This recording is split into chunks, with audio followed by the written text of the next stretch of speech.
జూబ్లీహిల్స్ లో 20,000 నకిలీ ఓట్లు, ఒకే ఇంట్లో 43 మందికి హక్కు, ఒక్కో వ్యక్తికి 3 గుర్తింపు కార్డులున్నాయి, బూత్కో 50 వరకు దొంగ ఓట్లున్నాయి. గెలవాలని కాంగ్రెస్ అడ్డదారి తొక్కుతుంది, పూర్తి స్థాయిలో విచారణ జరిపించాలి.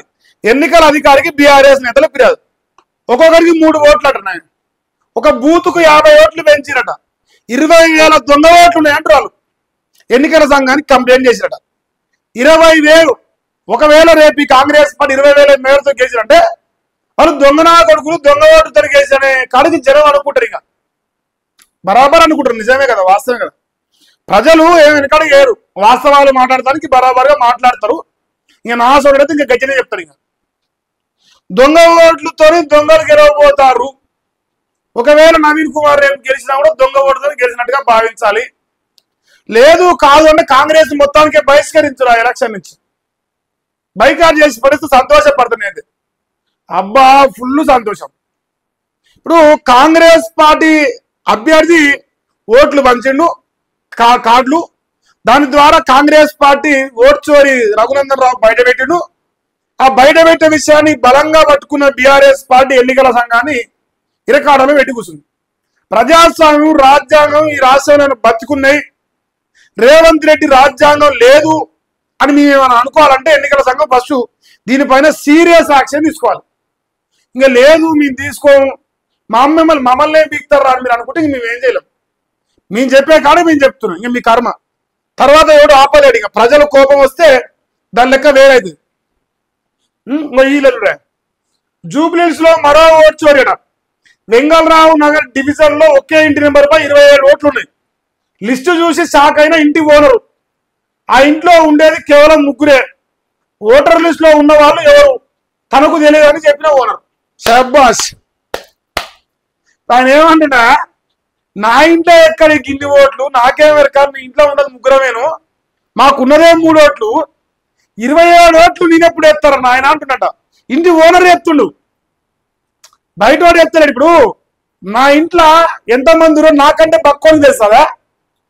ఇంటి ఓనరే సాక్ష్యం చెప్తుండు. ఇంకా ఏం చెప్తారు రేపు? అంత దొంగ బీఆర్ఎస్ వాళ్ళు, బీజేపీ వాళ్ళు అందరూ వాళ్ళు అంతా మా పైన దుష్ప్రచారం చేస్తున్నారు, మేము పతిబత్తలం అని చెప్తారు రేపు. అదే చెప్తారు నాయన. కానీ నిజం అనేది బయటపడుతుందిగా, జనం చూస్తారు నిజం ఏంది అబద్ధం ఏంది, ఏం చెప్తురు, ఏం లంగా మాటలు మాట్లాడుతురు, ఇది నిజమా అబద్ధం లోకం గమనిస్తుంది, బరాబరే గమనిస్తారు. ఇక్కడ ఇప్పుడు ఈ 2 విషయాల్లో తేడతెల్లం అయిపోతుంది. మరి ఆయన ఇంకా నామినేషన్ వేయలే. ఆయన నామినేషన్ వేసే రద్దు చేసే కాడికి వస్తుంది. ఇప్పుడు ఆయన గతంలో ఆయన మాగంటి గోపినాథ్ గారి పైన కేసు పోయిన ఆయన ఎఫిడవిట్ చక్కగా ఇయ్యలేదని చెప్పేసి కేసు పోయాడు కోర్టుకు. ఇప్పుడు రేపు ఆయన పైన పోవాల్సి వస్తుంది మరి కోర్టుకు. ఒకవేళ ఆయన గెలిస్తే, నాయన సంసారి నువ్వు చక్కగా గెలలేదు, దొంగతో గెలిచిన దొంగవు అని చెప్పేసి రేపు ఆయన పైన కోర్టుకు వాళ్ళ పరిస్థితి వస్తాయి. సో ఈ రాష్ట్రంలో ప్రజలందరూ గమనిస్తున్నారు. కాంగ్రెస్ పార్టీ చిత్తశుద్ధి కలిగి ఉంటే, ప్రజాస్వామ్యం పైన విలువలు ఉంటే, సిగ్గు శరం ఏమైనా ఉంటే దొంగ ఓట్లు వచ్చినాయి అని క్షమాపణ చెప్పి ప్రజల వరకు క్షమాపణ కోరి పక్కన జరగాలి ఎన్నికల నుంచి. నైతిక విలువలు ఉంటే. లేదు జరగకపోతే ఈ రాష్ట్రంలో ప్రజలు జరిపిస్తారు, మిమ్మల్ని ప్రజలు జరిపిస్తారు. ఇంకా అప్పుడు ఒక అసెంబ్లీ కాదు 119 అసెంబ్లీలో దొంగ ఓట్లు అని ప్రచారం సురు చేస్తారు. మరి దానికి రెడీగా ఉండాలి. ఇక మీరు చెప్తినపోతే మీరు గదే అవుతుంది లాస్ట్కి. ఇదే దొంగ ఓట్ల పంచాయతీ ఇంత పెద్దగా నడుస్తుంది. మరి ప్రజలుగా మీరేమనుకుంటారు? దొంగ ఓట్లు ఉన్నాయనుకుంటారా? లేదురా పోయి దొంగ ఓట్లు లేని అంత మనుషులు ఎవరు మా కాంగ్రెస్ అంటే మీ ఇష్టం. నేను చెప్తాను. సో మరి ఇక దయచేసి లైవ్ లో ఉన్న వాళ్ళు వీడియోని లైక్ చేస్తలేరా? నేను చెప్తా ఉన్నా, సీరియస్ గా చెప్తున్నా. మన సిద్ధపాటి గాడట నిన్న నుంచి ఓ 10 శిక్షణలు పెట్టుకొని కూర్చున్నట.